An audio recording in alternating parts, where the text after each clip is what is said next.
में हुआ ये हमला आतंक के सरपरस्तों की हताशा को दिखाता है, उनकी कायरता को दिखाता है। ऐसे समय में जब कश्मीर में शांति लौट रही थी, स्कूल कॉलेजों में एक वाइब्रेंसी थी, निर्माण कार्यों में अभूतपूर्व गति आई थी, लोकतंत्र मजबूत हो रहा था, पर्यटकों की संख्या में रिकॉर्ड बढ़ोतरी हो रही थी, लोगों की कमाई बढ़ रही थी, युवाओं के लिए नए अवसर तैयार हो रहे थे। देश के दुश्मनों को, जम्मू कश्मीर के दुश्मनों को ये रास नहीं आया। आतंकी और आतंक के आका चाहते हैं कश्मीर फिर से तबाह हो जाए और इसलिए इतनी बड़ी साजिश को अंजाम दिया। आतंकवाद के खिलाफ इस युद्ध में देश की एकता, 140 करोड़ भारतीयों की एकजुटता हमारी सबसे बड़ी ताकत है। यही एकता आतंकवाद के खिलाफ हमारी निर्णायक लड़ाई का आधार है। हमें देश के सामने आई इस चुनौती का सामना करने के लिए अपने संकल्पों को मजबूत करना है।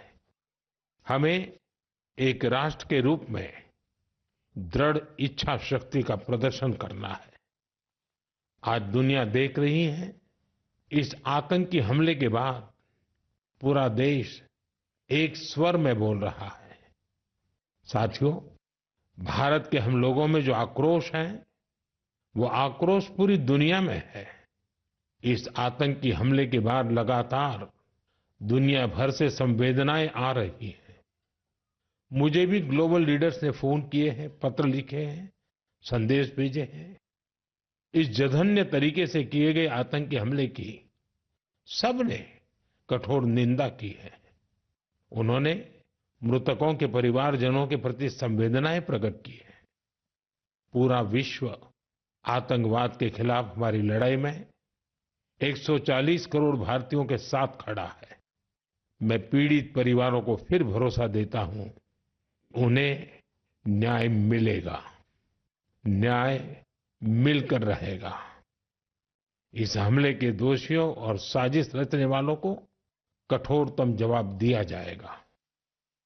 में हुआ ये हमला आतंक के सरपरस्तों की हताशा को दिखाता है, उनकी कायरता को दिखाता है।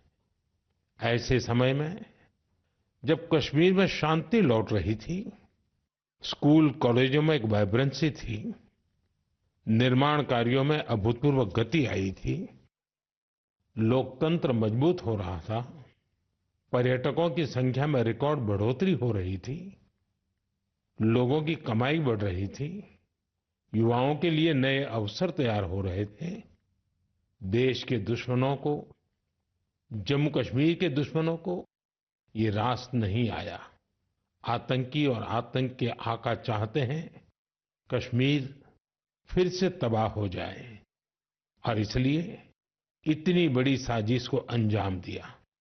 आतंकवाद के खिलाफ इस युद्ध में देश की एकता, 140 करोड़ भारतीयों की एकजुटता हमारी सबसे बड़ी ताकत है।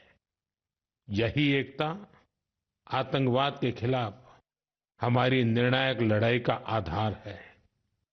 हमें देश के सामने आई इस चुनौती का सामना करने के लिए अपने संकल्पों को मजबूत करना है। हमें एक राष्ट्र के रूप में दृढ़ इच्छा शक्ति का प्रदर्शन करना है। आज दुनिया देख रही है, इस आतंकी हमले के बाद पूरा देश एक स्वर में बोल रहा है। साथियों, भारत के हम लोगों में जो आक्रोश है, वो आक्रोश पूरी दुनिया में है। इस आतंकी हमले के बाद लगातार दुनिया भर से संवेदनाएं आ रही हैं। मुझे भी ग्लोबल लीडर्स ने फोन किए हैं, पत्र लिखे हैं, संदेश भेजे हैं। इस जघन्य तरीके से किए गए आतंकी हमले की सबने कठोर निंदा की है। उन्होंने मृतकों के परिवारजनों के प्रति संवेदनाएं प्रकट की है। पूरा विश्व आतंकवाद के खिलाफ हमारी लड़ाई में 140 करोड़ भारतीयों के साथ खड़ा है। मैं पीड़ित परिवारों को फिर भरोसा देता हूं, उन्हें न्याय मिलेगा, न्याय मिलकर रहेगा। इस हमले के दोषियों और साजिश रचने वालों को कठोरतम जवाब दिया जाएगा।